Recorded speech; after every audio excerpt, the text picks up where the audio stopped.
The US Navy on Saturday, with the help of President Donald Trump, will commission its most powerful warship yet, the USS Gerald Ford. The nuclear-powered aircraft carrier is rigged with state-of-the-art technology with the capacity for more aircraft and weaponry than ever before.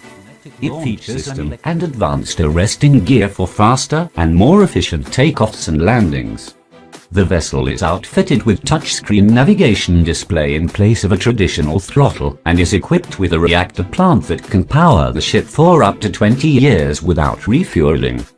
The USS Ford is also massive, with its length of 1,106 feet comparing to the size of about 3 football fields.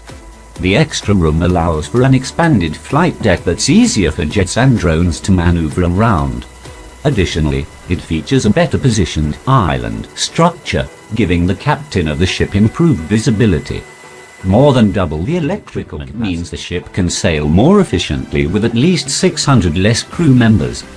Once officially deployed in 2020, it will house 2,600 sailors, which the Navy says will save more than $4 billion over the ship's 50-year lifespan, according to the Associated Press. Trump, the Commander-in-Chief of the U.S. military, will be on hand at Naval Station Norfolk in Virginia to preside over the commissioning ceremony.